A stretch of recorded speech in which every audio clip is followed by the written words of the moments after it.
The first thing Sarah Martinez noticed that morning wasn't the unusual quiet on the radio chatter, or the way the ground crew kept glancing toward the perimeter fence.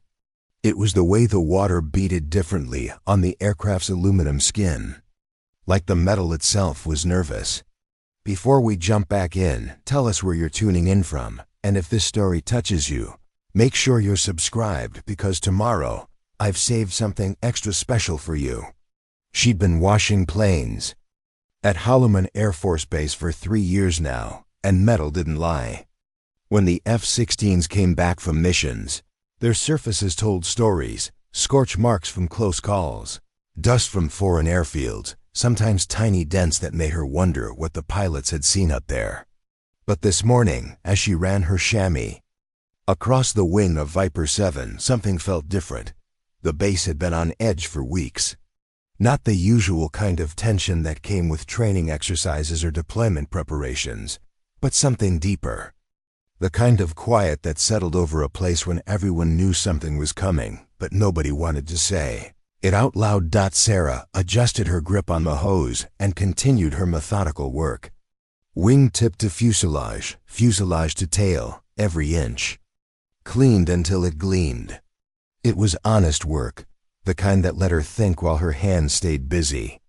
She'd grown up in Alamogordo, just down the road from the base, watching the fighters streak overhead during her childhood. Now at 28, she was part of keeping them flying. The morning sun cast long shadows across the flight line, as coast the flight line, as Kowino in total coking. The morning sun cast long shadows across the flight line, as cross the flight line, as she moved to the next aircraft. The radio on her cart crackled with routine communications, tower talking to incoming cargo planes, maintenance crews coordinating repairs, the usual symphony of a military installation coming to life. But underneath it all, she sensed something else. A tension in the voices, a slight hesitation in the responses. "Martinez, you got a minute?" She turned to find Tech Sergeant Williams approaching, his expression serious. He was one of the few who treated her like more than just the civilian contractor who washed planes. Over the past year, he'd become something close to a friend. "What's up, Sarge? You been listening to the news lately?" Sarah shrugged. "Not really, why?" Williams glanced around, then moved closer. "Things are heating up overseas. Word is, tensions are through the roof. Some of the boys think we might be looking at more than just saber rattling this time." "What kind of things?" "The kind that make bases like this very important real fast." He paused, studying her face. "Look, I probably shouldn't be telling you this, but you've got good instincts. You notice things. If anything seems off today, anything at all, you find me or another NCO immediately. You understand?" Sarah nodded, though she wasn't sure she did understand. Holloman was a training base, important for pilot development, but hardly a strategic target. What could possibly happen here that would warrant such concern? Williams walked away, leaving her with more questions than answers. She returned to her work, but now every sound seemed amplified. The distant rumble of engines warming up, the clang of tools in the maintenance bays, the steady thrum of generators keeping the base running. As she worked her way down the line of aircraft, she began to notice things she'd previously overlooked. The way the security patrols had doubled since last week. The fact that several of the hangars that were usually open now remained sealed. The presence of unfamiliar vehicles in the motor pool, painted in desert camouflage that suggested recent arrival from somewhere far away. By 10 o'clock, she'd finished 4 aircraft and was starting on her 5th when she noticed the first anomaly. The radio chatter had changed. The casual banter between ground crews had stopped, replaced by clipped, professional exchanges. Even the tower communication sounded different, more formal, more urgent. She was rinsing soap from the landing gear when she heard it, a sound that didn't belong. Not the familiar roar of F-16 engines or the whine of support vehicles, but something else, something that made her stomach tighten with instinctive alarm. The sound came again, clearer this time. A high-pitched whine that seemed to slice through the morning air. She'd heard it before, in movies and documentaries, but never in real life. Never here, on American soil. Sarah dropped her hose and looked up, scanning the sky. The morning was crystal clear, not a cloud in sight, just endless blue stretching to the horizon. But there, barely visible against the azure backdrop, she saw them. Thin white contrails, arrow-straight and purposeful, tracking across the sky toward the base. Blood went cold. Those weren't commercial aircraft. They weren't even military transports. The contrails were too high, too fast, and they were coming from the wrong direction entirely. She grabbed her radio from the cart, the one Williams had given her last month for coordinating with the maintenance crews. Her hands shook as she keyed the microphone. "This is Sarah Martinez on the flight line. I'm seeing contrails inbound from the northeast, multiple aircraft, high altitude. They don't look like ours." The radio crackled with silence for a moment, then Williams' voice came through, sharp and urgent. "Martinez, get to the nearest bunker now." Move, but Sarah couldn't move. She stood frozen, watching as the contrails grew larger, more defined. She could see them now, sleek shapes that looked nothing like the aircraft she'd spent 3 years cleaning. They were smaller, more angular. And they were descending. The base's warning sirens began to wail, a sound she'd heard only during drills. But this wasn't a drill. The pilots racing toward their aircraft weren't moving with the measured pace of training exercises. They were running. Sarah's training kicked in. 3 years of emergency drills, of listening to safety briefings, of knowing exactly where the nearest shelter was located. She abandoned her cart and sprinted toward the concrete bunker 60 yards away, her work. Boots slapping against the tarmac. Behind her, she could hear the growing roar of engines as the base's defensive systems came online. The first F-16 lifted off with a thunderous boom, followed quickly by another. But even as she ran, she knew they might be too late.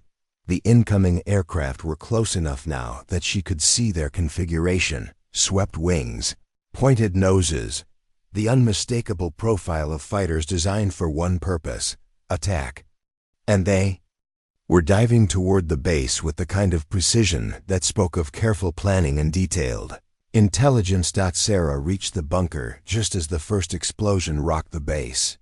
The sound was unlike anything she'd ever experienced, not just loud, but physically overwhelming, a pressure wave that seemed to squeeze the air from her lungs. The concrete structure shuddered around her as she stumbled inside, joining a handful of other personnel who'd made it to safety. Through the bunker's reinforced windows, she watched in horror as the flight line erupted in flames. The aircraft she'd been washing just minutes before vanished in a ball of fire and twisted metal. The maintenance hangar where she'd shared coffee with Williams collapsed in on itself, sending a pillar of black smoke into the desert sky. But it wasn't over. The first wave of attackers pulled up and circled back, while a second group began their descent. These weren't random strikes, they were surgical, methodical, designed to cripple the base's ability to respond. Sarah pressed herself against the bunker wall, her mind racing. This was really happening. Holloman Air Force Base was under attack, and she was trapped in the middle of it. The woman who'd started her day washing planes was now a witness to something that would change everything. Radio in the bunker crackled with frantic communications. Damage reports, casualty counts, desperate calls for reinforcements. Through it all, she heard Williams' voice coordinating the response, calm and professional despite the chaos. As the second wave of explosions shook the bunker, Sarah realized that her ordinary morning had become something else entirely. The attack was just the beginning. Whatever was happening here, whatever had brought enemy fighters to American soil, it was bigger than just one base, bigger than just one battle. She was no longer just someone who washed planes. She was a survivor, and somehow she sensed that. Her story was just beginning. The bunker fell silent except for the hum of emergency lighting and the distant crackle of fires outside. Sarah counted 12 people huddled in the reinforced concrete space that had been designed to hold maybe 8 comfortably. Among them were 2 pilots who'd been caught on the ground, a handful of maintenance crew, and Dr. Elena Vasquez, the base's chief communications officer. Communications are down across the entire southwestern grid, Dr. Vasquez announced, her laptop screen casting an eerie glow in the dim bunker. This wasn't just an attack on Holloman. We're looking at coordinated strikes on at least 6 military installations. Sarah's stomach dropped. 6 bases? This wasn't some isolated incident or terrorist attack. This was war. Captain Jake Morrison, one of the stranded pilots, peered through the reinforced observation window. I count at least 15 aircraft down on the flight line. They knew exactly what they were hitting. Took out our primary fighter squadron first, then the fuel depot, then communications. How is that possible? Asked Sergeant First Class Rodriguez from the maintenance crew. Our air defenses should have picked them up hundreds of miles out. Dr. Vasquez's expression was grim. They didn't come from hundreds of miles out. Initial radar data suggests they launched from somewhere much closer, possibly from within our own borders.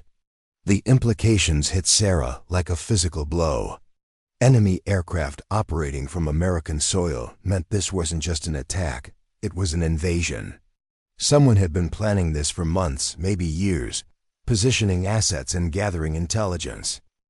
Preparing and narrating this story took us a lot of time, so if you are enjoying it, subscribe to our channel. It means a lot to us. Now back to the story. We need to get to the command bunker, Captain Morrison said.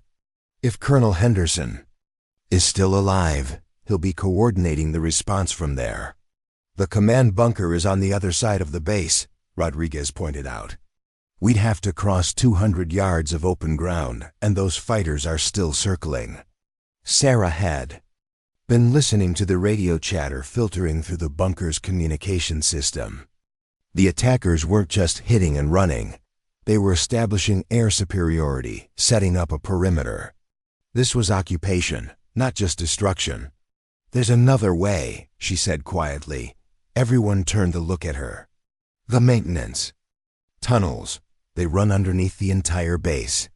I've been down there plenty of times when they needed someone small enough to check the cable runs. Dr. Vasquez looked skeptical. Those tunnels were built in the 1960s. Half of them are probably flooded or collapsed. Not the main trunk line, Sarah insisted. It runs from the motor pool all the way to the command center. It's how they run the secure communications cables. I was down there just last month when they upgraded the fiber optic system. Captain Morrison studied her carefully. You're talking about crawling through a tunnel system while the base is under attack. If they've done their homework, they know about those tunnels too. Maybe, Sarah said. But right now, it's our only option. We can't stay here indefinitely, and we can't cross the surface without getting killed. The debate was interrupted by a new sound, the deep, rhythmic thrum of heavy helicopters. Through the window, they could see large transport aircraft settling onto the runway. Troops were disembarking, moving with the practiced efficiency of special forces. They're bringing in ground forces, Morrison observed. This isn't just about destroying the base. They're planning to hold it. Dr. Vasquez was frantically typing on her laptop. I'm getting fragmentary reports from other installations. Davis Mountain in Arizona is completely dark. Nellis in Nevada is under attack. Whoever is doing this, they're trying to blind our southwestern air defenses. Sarah's mind was racing. She thought about the conversations she'd overheard in recent weeks, the unusual activity, the shipments that arrived at odd hours. What if they've been planning this for months? What if some of those exercises weren't exercises at all? What do you mean? Rodriguez asked. 3 weeks ago, we had a group of Allied observers touring the base. They had full access, asked detailed questions about our capabilities, our response times. At the time, I thought it was just routine military cooperation. Morrison's face went pale. Christ, they were gathering intelligence. This whole thing has been months in the making. The sound of small arms fire echoed across the base, followed by the distinctive crack of sniper rifles. The occupation forces were meeting resistance, but from the sound of it, not much. "We need to move," Dr. Vasquez said. "If we can reach the command bunker, I can establish communication with NORAD. They need to know what's happening here." Sarah led them to a maintenance hatch in the corner of the bunker. The metal cover was heavy, designed to withstand blast pressure, but it opened onto a narrow ladder that descended into darkness. The air below smelled of concrete dust and electrical equipment. "The tunnel runs about 4 feet high," Sarah explained, as she descended first. "It's going to be tight, but it's our best chance." One by one, they lowered themselves into the underground passage. The tunnel was a relic of Cold War paranoia, designed to protect critical infrastructure from nuclear attack. Now it was their lifeline in a very different kind of war. Sarah led the way, her flashlight beam cutting through the darkness. The tunnel was exactly as she remembered, narrow, cramped, but structurally sound. Thick cables ran along the walls, carrying power and communications to every corner of the base. "How far to the command center?" Morrison asked, his voice echoing in the confined space. "About 800 yards, Sarah replied, "but we need to be careful. There are several branch tunnels, and some of them have been sealed off over the years." They moved in single file, Sarah in the lead followed by Morrison, then Dr. Vasquez, and the others. The only sounds were their breathing and the distant rumble of activity above ground. Every few minutes, they felt the vibration of explosions or heavy vehicles passing overhead. 20 minutes into their underground journey, Sarah held up her hand for silence. Ahead, she could see light filtering down from an access point. But the light was wrong. Too bright, too focused. Someone was using high-powered illumination equipment. "They're in the tunnels," she whispered. Morrison crawled up beside her and peered around the corner. 2 guards, maybe 3. "They're definitely not ours." Sarah's heart pounded. The attackers had indeed done their homework. They knew about the tunnel system and had positioned troops to control key access points. "Is there another way around?" Dr. Vasquez asked. Sarah thought quickly. "There's a maintenance junction about 50 yards back. It connects to the water treatment tunnel. That should take us under the administrative complex." They backtracked carefully, every sound amplified in the confined space. The junction was barely large enough for one person at a time, and the water treatment tunnel was even smaller than the main passage. As they crawled through the secondary tunnel, Sarah could hear water dripping and the distant hum of machinery. The base's infrastructure was still functioning, at least partially. That was both good and bad. It meant the attackers wanted to preserve the facility, but it also meant they had more comprehensive control than she'd hoped. The tunnel seemed to stretch forever. Sarah's knees were raw from crawling on concrete, and her shoulders ached from the cramped position. Behind her, she could hear the others breathing heavily, fighting their own battles with claustrophobia and exhaustion. Finally, she saw another access point ahead. This one was dark, which was encouraging. She climbed the ladder carefully and listened at the hatch. No sounds of activity above. She pushed the hatch open a crack and peered out. They were in a storage room in the administrative building, about 200 yards from the command bunker. Through a small window, she could see the main base area. What she saw made her blood run cold. The attackers had set up a temporary command post in the center of the base. Vehicles she didn't recognize were parked in organized rows. Personnel in unfamiliar uniforms were moving with purposeful efficiency. Most disturbing of all, they were flying a flag she'd never seen before, not the banner of any nation she could identify. "This isn't a foreign invasion," she whispered to Morrison as he joined her at the window. "Look at their equipment, their organization. This is something else entirely. Morrison studied the scene below. You're right. This is too sophisticated, too well coordinated. Someone has been planning this for years. Dr. Vasquez had managed to get her laptop connected to a hardwired internet connection in the storage room. I'm getting reports from across the country. It's not just military bases. They've hit key infrastructure points, communications hubs, even some civilian airports. Who's they? Rodriguez asked. That's what we need to find out, Dr. Vasquez replied, and we need to get word to someone who can do something about it. Sarah looked out at the base she'd called home for 3 years. The flight line where she'd worked every day was now a smoldering ruin. The people she'd come to know and care about were scattered, captured, or worse. The attack had lasted less than 2 hours, but it had changed everything.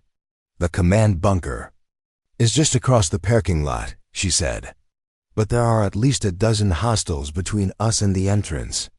Morrison was studying the tactical situation. We need a distraction. Something that will draw their attention away from the command center. What kind of distraction? Sarah asked. The kind that reminds them this fight isn't over yet. As if, summoned by his words, they heard the distant roar of jet engines. High overhead contrails were forming as aircraft approached from the east.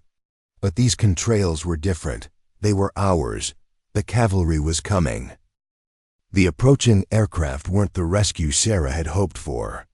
As the jets screamed overhead, she realized with growing horror that they bore the same unmarked configuration as the attackers. The cavalry wasn't coming. Reinforcements were arriving for the enemy. Those aren't ours, Morrison said grimly, watching as the new arrivals began coordinating with the ground forces. We're on our own.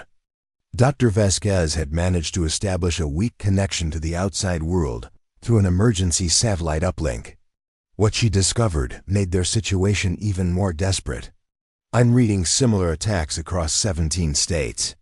Denver, Colorado, Springs, Phoenix, Las Vegas.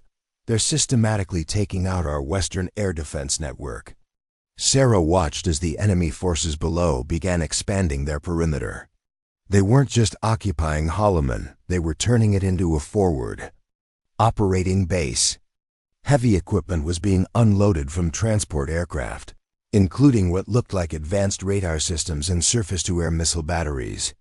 We need to reach that command bunker, she said. If Colonel Henderson is still alive, he might have access to hardened communications that these people can't intercept. The problem is getting there, Rodriguez pointed out. They've got patrols covering every approach. Sarah studied the layout of the base from their vantage point. The command bunker was a reinforced concrete structure built into a small hill, about 150 yards away. Between them and their destination lay open ground patrolled by enemy forces who clearly knew the terrain as well as they did.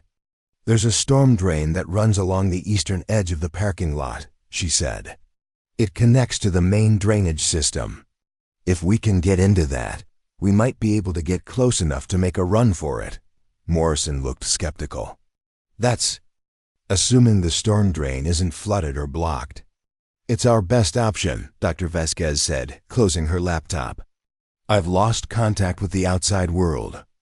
Whatever jamming equipment they're using, it's getting stronger. They waited until the sun began to set, hoping that darkness would provide additional cover. Sarah led them back through the storage room and down a service corridor that connected to the building's mechanical systems.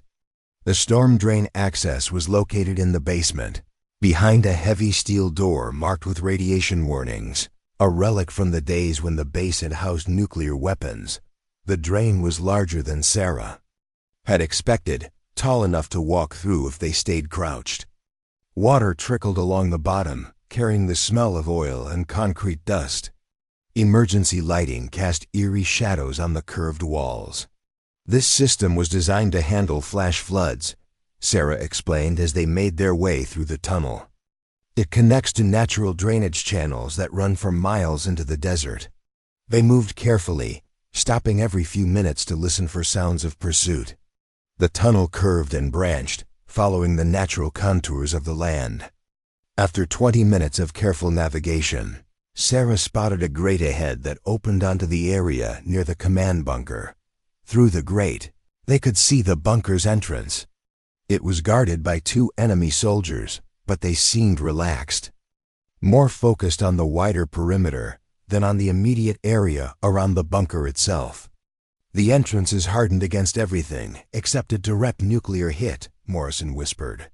If we can get inside, we'll have protection and access to the base's most secure communications. Getting inside is the problem, Rodriguez said. Those guards aren't going to just walk away. Sarah was studying the guards' patrol pattern when she noticed something interesting. Every 10 minutes, they both moved to the far side of the bunker to check in with their command post via radio. It gave them a window of maybe 90 seconds to reach the entrance. I can create a distraction, she said. Draw them away from the entrance long enough for you to get inside. Absolutely not, Morrison said. You're not military. You don't have the training for this kind of operation. I have something better, Sarah replied. I know this base better than anyone.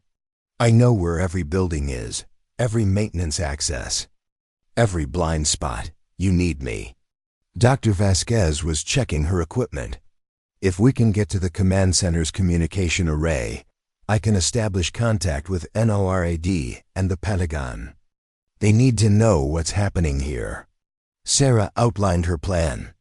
During the next radio check, she would create a distraction on the far side of the bunker complex. While the guards investigated, the others would sprint to the entrance and access the bunker. Once inside, they would have a few minutes to establish communications before the guards returned. What kind of distraction? Morrison asked. Sarah smiled grimly. The kind that every security guard has to investigate. A fire. She had noticed a fuel storage shed about 50 yards from the bunker. It wasn't large enough to cause a massive explosion, but it would create enough smoke and flame to draw attention. More importantly, it would activate the base's automatic fire suppression systems, creating additional confusion. They waited for the next radio check.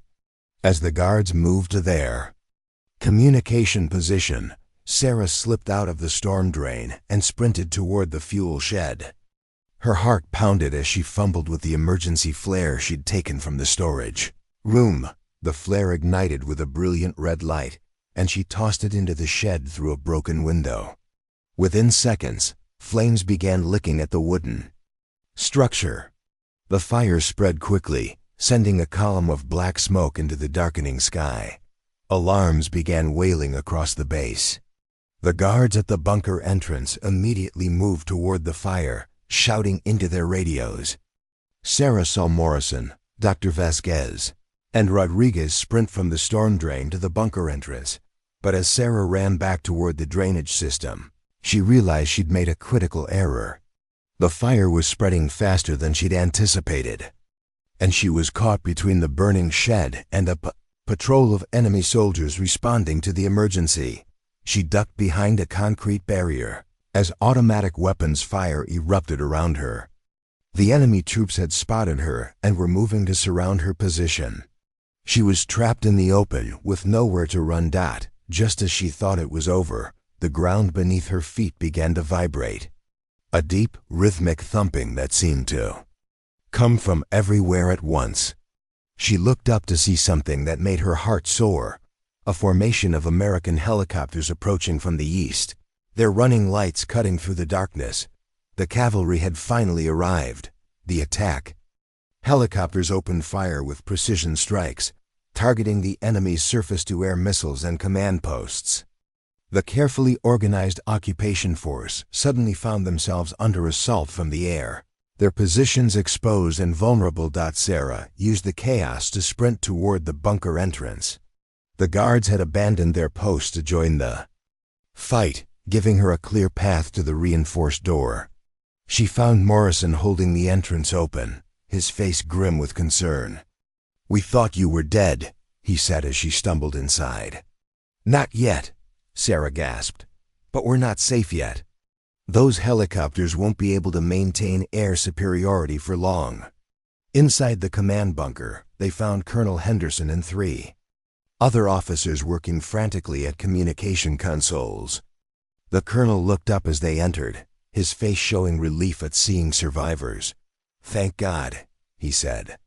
"We've been cut off from the outside world for hours. What's the situation topside?" Dr. Vasquez immediately began connecting her equipment to the bunker's communication array. "Sir, we're looking at a coordinated attack across multiple states.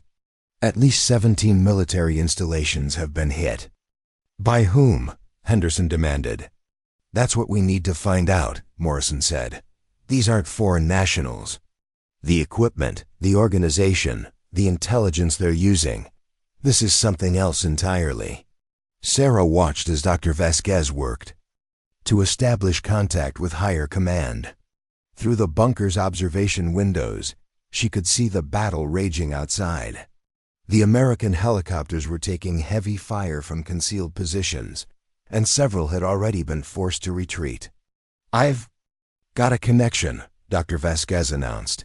"NORD is online." The voice that crackled through the speakers was tense with authority. "This is General Patricia Collins, NORD Command. Holloman, report your status." Colonel Henderson keyed the microphone. "General, this is Colonel Henderson, Holloman Air Force. Base, we are under occupation by unknown hostile forces. I repeat, we are under occupation." "Understood, Colonel. We're tracking similar situations across the southwestern United States. We need intelligence on the attacking forces. Can you provide visual confirmation of their identity?" Sarah stepped forward. "General, this is Sarah Martinez, civilian contractor. I've been observing the hostile forces for the past several hours. They're not flying the flag of any nation I recognize. Their equipment appears to be a mix of American and foreign systems, but their organization and tactics suggest extensive training and planning."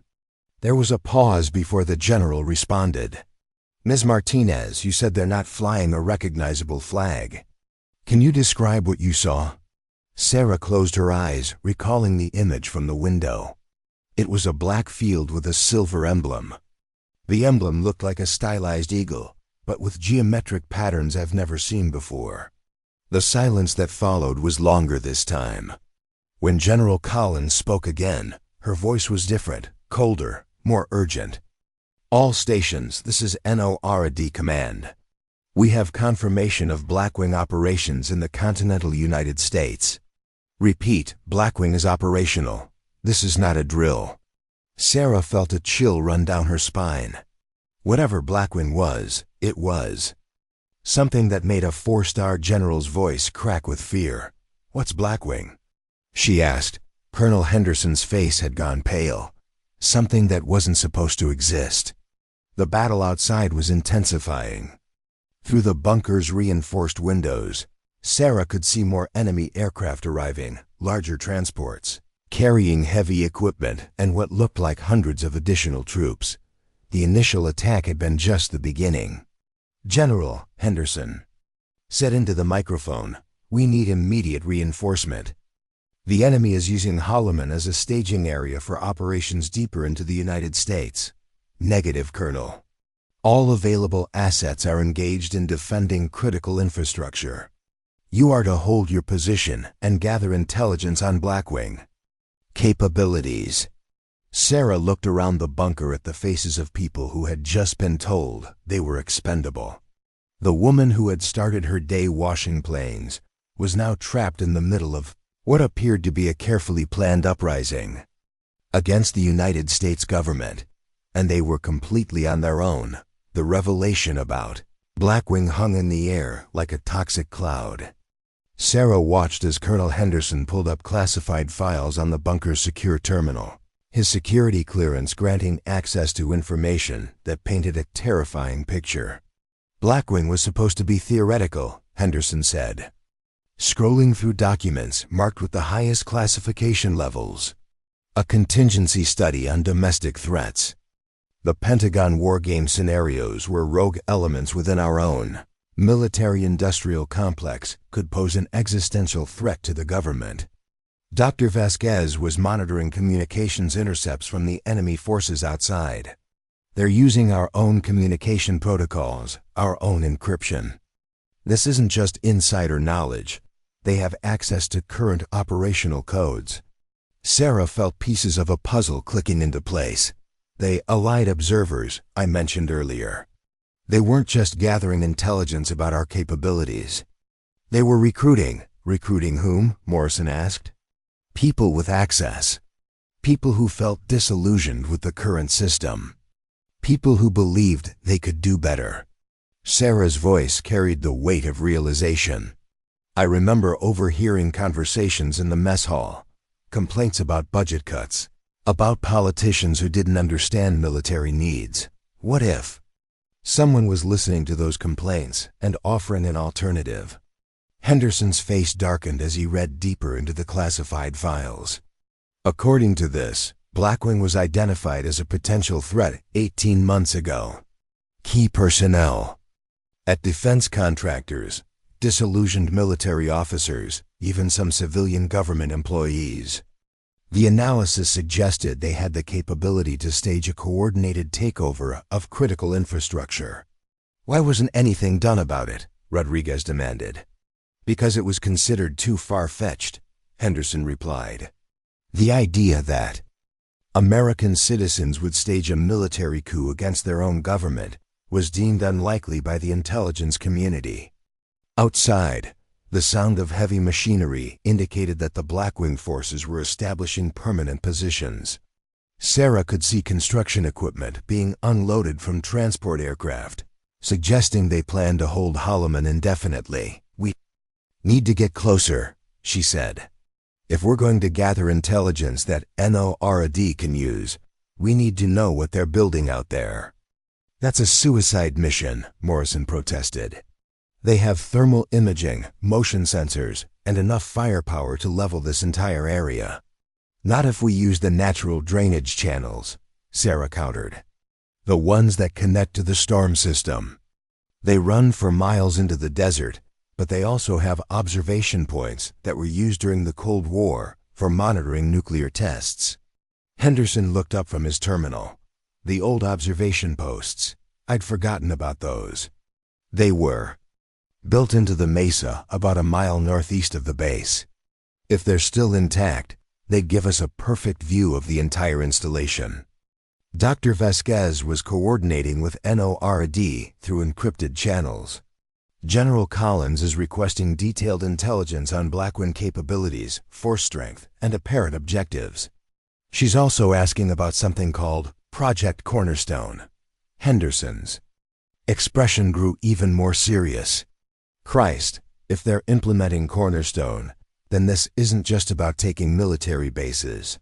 They're planning to establish a parallel government structure. What's Cornerstone? Sarah asked.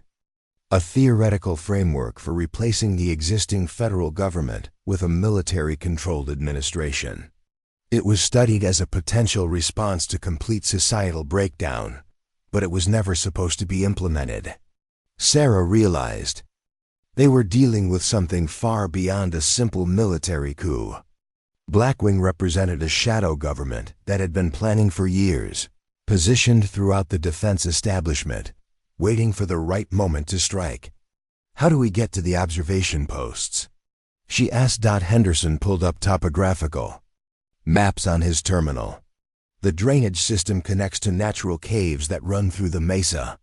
During the nuclear testing era, those caves were expanded and fortified. If you can reach them, you'll have a secure position to observe and report. I'm going with her, Morrison said. She knows the terrain, but I know what to look for from a tactical perspective. No, Sarah said firmly. You're needed here to coordinate with NORAD. I can do this alone. The hell you can, Morrison replied. This isn't about washing planes anymore. This is about survival. Dr. Vasquez interrupted their argument.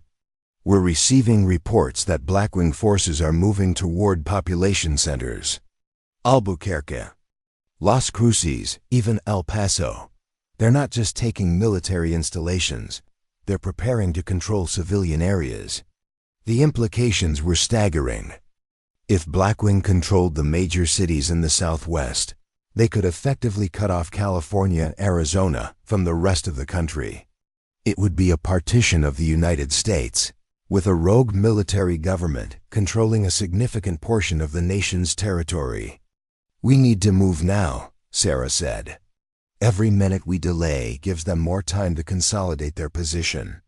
Henderson provided them with night vision equipment and a secure communication device. The observation post is designated Sierra 7.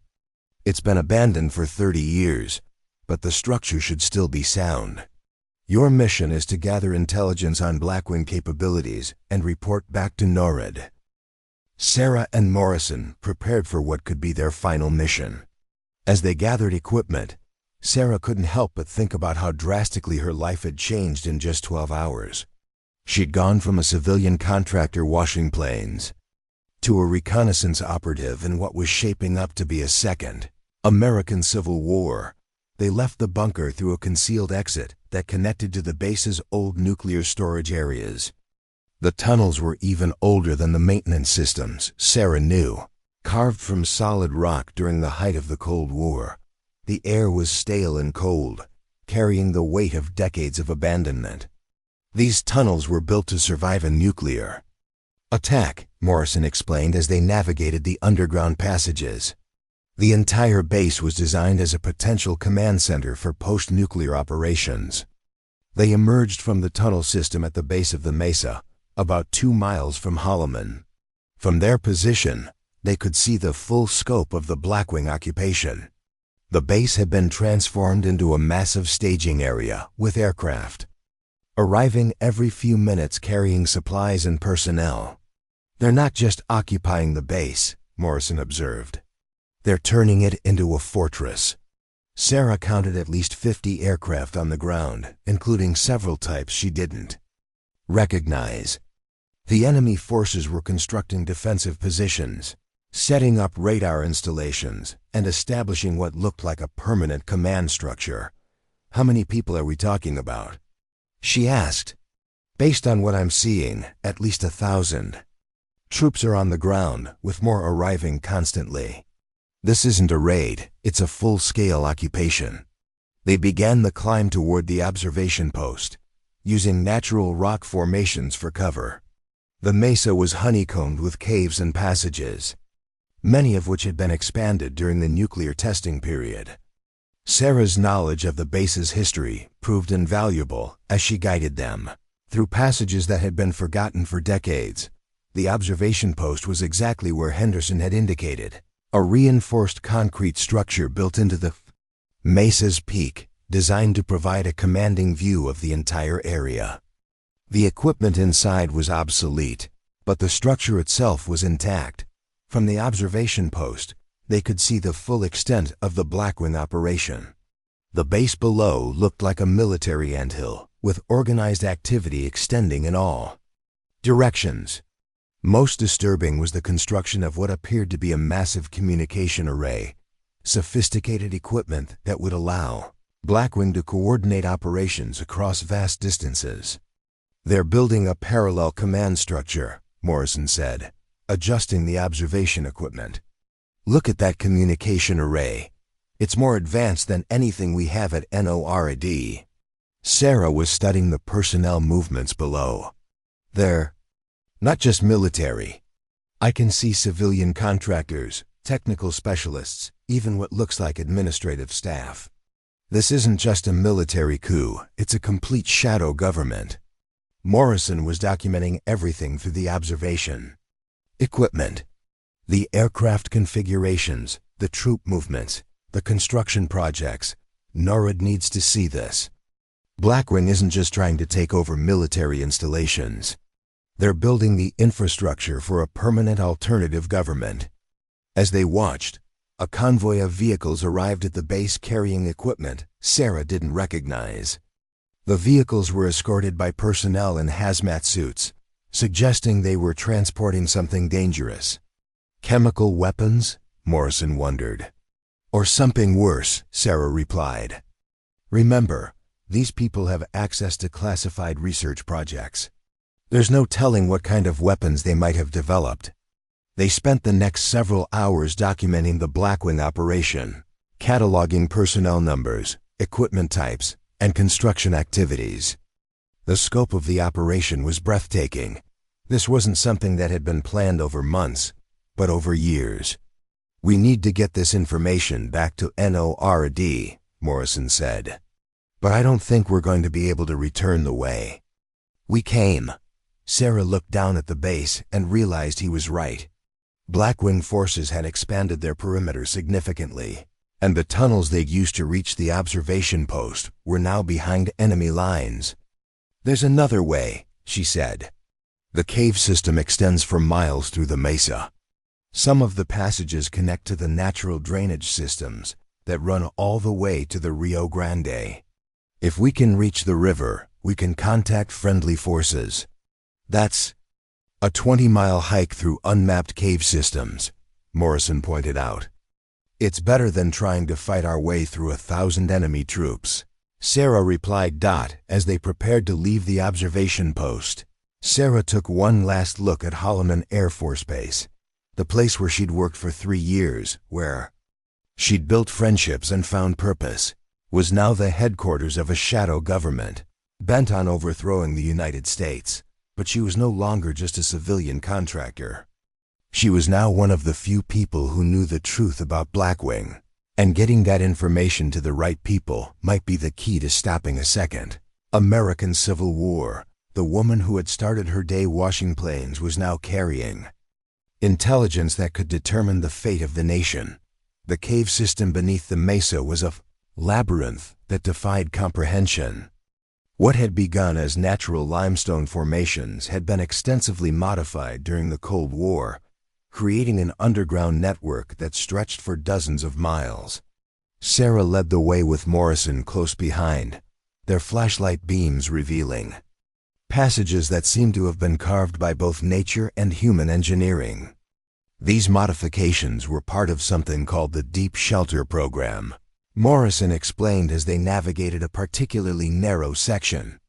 The idea was to create underground facilities that could survive a nuclear exchange and serve as command centers for post-war operations. Sarah was consulting a hand-drawn map they'd found in the observation post, created by geological surveys from the 1960s. According to this, there should be a major junction about half a mile ahead. From there, we can follow the underground river system toward the Rio Grande. The air in the caves was cool and humid, carrying the sound of distant water. Emergency lighting systems installed decades ago still function sporadically, casting eerie shadows on walls that bore the markings of military engineers from a different era. As they progressed deeper into the system, Sarah began to understand why the caves had been abandoned. The network was vast and complex, requiring extensive knowledge to navigate safely. Without the Cold War-era maps, they would have been lost within hours. Look at this, Morrison said, stopping at an intersection where multiple passages converged. The walls were covered with symbols and numbers, a navigation system created by the original military engineers. These markings indicate distance and direction to various exit points.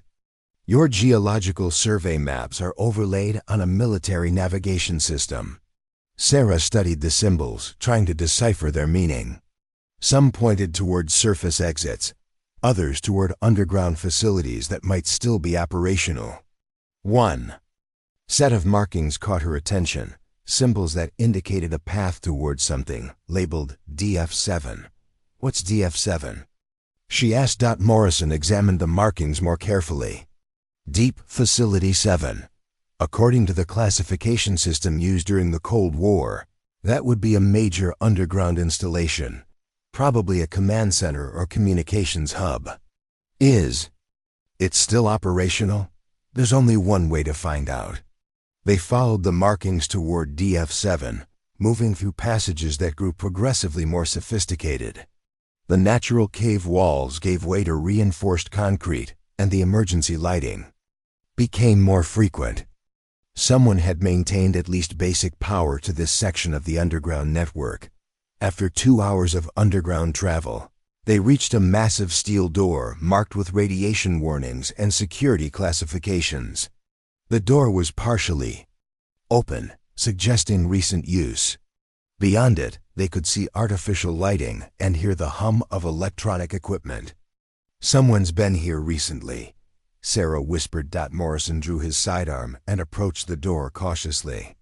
Through the gap, they could see a control room filled with equipment that looked far more modern than anything from the Cold War era. Multiple monitors displayed information streams, and communication equipment suggested active connections to the outside world. "This isn't abandoned," Morrison said. "This is operational." They entered the facility carefully, finding themselves in what appeared to be an underground command center that had been continuously updated over the decades. The technology was a mixture of Cold War-era infrastructure and modern digital systems, creating a unique hybrid facility. At the center of the main control room, they found evidence of recent occupation: coffee cups, food containers, and paperwork that suggested this facility had been in use within the past few hours. Most significantly, they found communication logs that revealed the true scope of the crisis they were facing. "Jesus Christ," Morrison breathed, reading through the communication transcripts. "Sarah, you need to see this." The logs revealed that Blackwing wasn't just operating from captured military bases. They had been using facilities like DF-7 for months, possibly years, as coordination centers for their operation. The underground network beneath the Southwest wasn't just a Cold War relic. It was an active part of Blackwing's infrastructure. "They've been planning this for longer than we thought," Sarah said, scrolling through operational reports. "Look at these deployment schedules. They've been moving personnel and equipment into position for at least 18 months. Morrison was examining technical specifications for Blackwing operations. "The hazmat equipment we saw at Holloman, it's for something called Project Prometheus. According to these files, it's some kind of advanced weapon system that requires specialized handling." Sarah found personnel files that made her blood run cold. The Blackwing organization included not just military personnel, but civilians from across the defense establishment, contractors, engineers, intelligence analysts, even congressional staffers. The conspiracy reached into every level of the American security apparatus. "This isn't just a military coup," she said. "This is a parallel government that's been growing inside the legitimate government for years. They have people everywhere." The facility's communication equipment was still active, providing real-time intelligence on Blackwing operations across the Southwest. Sarah and Morrison discovered that the takeover was proceeding according to a carefully planned schedule, with objectives being met at military installations, civilian airports, and even some government buildings in major cities. "They're implementing something called the Restoration Protocol," Morrison said, reading through operational orders. "It's a step-by-step plan for replacing the current government with what they call a constitutional republic, essentially a military dictatorship disguised as a return to American values." Sarah was monitoring communication intercepts from law enforcement and military units, still loyal to the federal government. The reports painted a picture of chaos and confusion, with legitimate authorities unable to distinguish between Blackwing forces and genuine military units. "That's how they're winning," she realized. "They're using our own uniforms, our own equipment, our own communication protocols. Local law enforcement and even some military units don't know who to trust." Morrison had accessed files detailing Blackwing's ultimate objectives. Phase 1 is the capture of military installations and infrastructure. Phase 2 is the establishment of regional control centers. Phase 3. He paused, his face pale. Phase 3 is the neutralization of federal authority in Washington, D.C. "When?" Sarah asked. "According to this timeline, Phase 3 is scheduled to begin in 72 hours. the implications were staggering. Blackwing wasn't just trying to control the Southwest. They were planning to march on the nation's capital and overthrow the FIA to control the Southwest. Federal government entirely. The attack on Holloman was just the opening move in a carefully orchestrated revolution. Sarah was about to respond when the facility's alarm systems activated. Red lights began flashing, and automated announcements echoed through the underground complex. Security breach detected. Lockdown protocols activated. "They know we're here," Morrison said, through the facility's security monitors.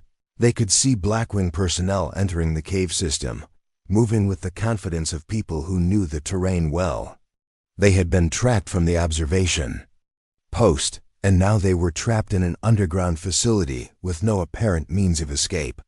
"There has to be another way out," Sarah said, studying the facility's blueprints on the main computer system. These places were designed with multiple exit strategies. Morrison was gathering the most critical intelligence files. According to the emergency protocols, there's an escape tunnel that connects to the natural river system. But it's a one-way route. Once we use it, there's no coming back. Sarah looked at the intelligence they'd gathered, details about Blackwing's organization, their timeline for overthrowing the government, and the location of their key facilities. This information could be crucial for stopping the coup, but only if they could get it to the right people. "How far to the river system?" she asked. 2 miles through emergency tunnels designed for evacuation scenarios. The route ends at an underground dock where boats were stationed for emergency extraction during the Cold War. The sound of approaching footsteps echoed through the facility's corridors. Blackwing forces were getting closer, and they had minutes before being discovered. Sarah made a decision that would have seemed impossible 12 hours earlier. "Download everything. We're taking this intelligence to the federal government ourselves." "Sarah, that's insane. We're talking about traveling hundreds of miles through hostile territory with no support. It's better than letting them succeed," she replied. "If Blackwing takes Washington in 72 hours, this country as we know it ceases to exist." Morrison finished downloading the critical files onto portable storage devices. "The emergency tunnel is behind that blast door.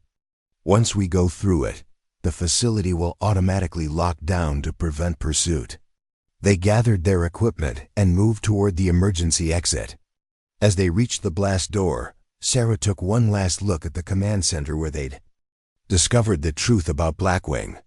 This underground facility represented years of planning and preparation by people who believed they could build a better America through force. She activated the emergency evacuation protocol, and the blast door began to cycle open. Beyond it lay a tunnel that would take them to the underground river system, and from there to a journey that would either save the United States or see them die trying. The woman who had started her day washing planes was now carrying intelligence that could prevent the collapse of American democracy. But first, she had to survive a 200-mile journey through territory controlled by enemies who would kill to protect their revolution. As alarms echoed behind them and the blast door sealed the facility, Sarah and Morrison entered the emergency tunnel, leaving behind the last secure position they might ever know. The emergency tunnel plunged deeper into the earth than Sarah had expected. Unlike the modified cave systems they'd navigated earlier, this passage was entirely artificial. A perfectly cylindrical tube carved through solid rock with military precision. Emergency lighting flickered on as they passed motion sensors, creating an eerie procession of illumination that followed their desperate flight. "This tunnel was designed for high-speed evacuation," Morrison explained, his voice echoing off the smooth walls. "During the Cold War, VIP personnel could be moved through here in specialized vehicles at speeds up to 60 miles per hour. Sarah could hear the distant sound of rushing water growing louder as they descended. The air became more humid, carrying the earthy smell of an underground river that had been flowing through these caverns for millennia. After 20 minutes of rapid descent, they reached the end of the tunnel. A heavy steel door marked "Emergency Exit Only" stood between them and the sound of fast-moving water. Morrison checked the mechanism. It was designed to open only from the inside, ensuring that once they passed through, there would be no return. "Are you ready for this?" he asked. Sarah thought about the intelligence they carried, details of a conspiracy that reached into every level of American government, a timeline that gave them less than 3 days before Washington, D.C. fell to a carefully orchestrated coup. She thought about Colonel Henderson and Dr. Vasquez, still trapped in the command bunker, and about all the people across the country who had no idea their government was about to be overthrown. "Open it," she said. "Federal checkpoint," Morrison observed. "Those are real Army Rangers." They approached the checkpoint with their hands visible, Morrison calling out their military identification. The Rangers were initially suspicious, 2 exhausted civilians, emerging from the desert, claiming to carry critical intelligence about a domestic terrorist organization, sounded like either a trap or delusion. Everything changed when Sarah mentioned Project Prometheus. "Get Colonel Rebecca Torres on the radio immediately," the checkpoint commander ordered. "Tell her we have civilians with intelligence about biological weapons deployment." Within minutes, they were in an armored vehicle racing toward Kirtland Air Force Base, where federal forces were coordinating the response to what was now being called the Blackwing insurrection. Colonel Torres, a no-nonsense intelligence officer, debriefed them while medical personnel treated their dehydration and exhaustion. "Your intelligence confirms our worst fears," Torres said after reviewing the files they'd carried from the underground facility. "We've been tracking Blackwing movements for the past 24 hours, but we didn't know about Prometheus or their timeline for Phase 3. Sarah learned that the federal response was more robust than she'd hoped. Loyal military units across the Southwest were mounting coordinated counterattacks against Blackwing positions. The conspiracy had succeeded in taking several military installations, but they'd underestimated the loyalty of rank-and-file military personnel to their constitutional oaths. "What about Holloman?" Sarah asked. "Are there survivors?" "We retook the base 6 hours ago," Torres replied. "Colonel Henderson and Dr. Vasquez are safe, along with most of the personnel who reached the bunkers. They're asking about a civilian contractor named Sarah Martinez who helped coordinate the resistance." Relief flooded through Sarah. The people she'd fought alongside had survived. Morrison was studying tactical displays showing Blackwing positions across the region. "What's the status of their Phase 3 timeline?" "That's where your intelligence becomes critical," Torres explained. "We know they're planning to move on Washington, but we didn't know about the biological weapons component. With this information, we can intercept their Prometheus deployment before it reaches population centers." The next 12 hours passed in a blur of briefings and coordination.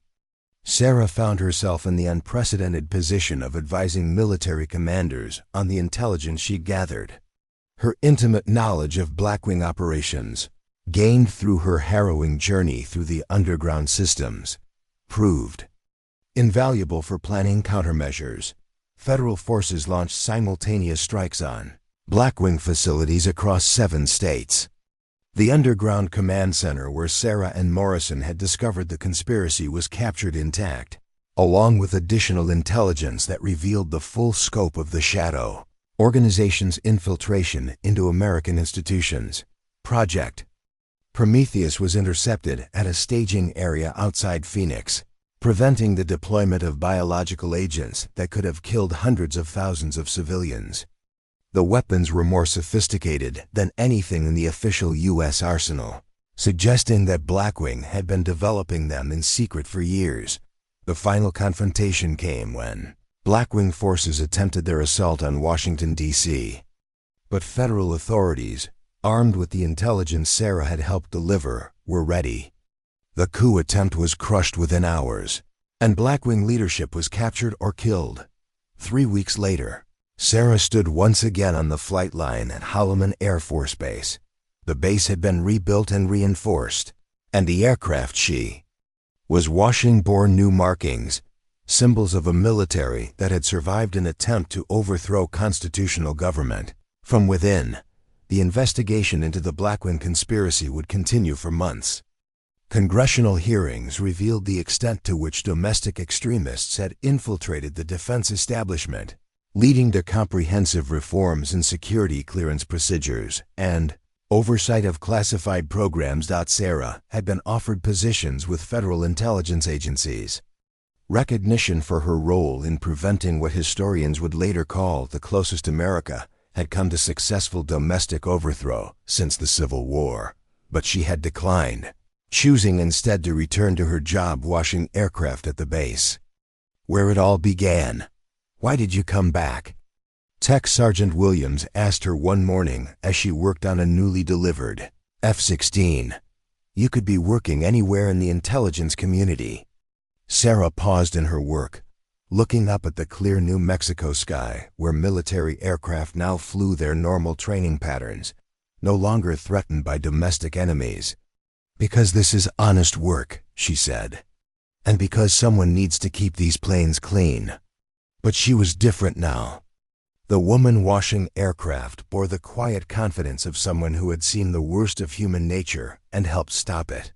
She carried security clearances that allowed her to report suspicious activities directly to federal authorities. And she knew that vigilance was the price of freedom.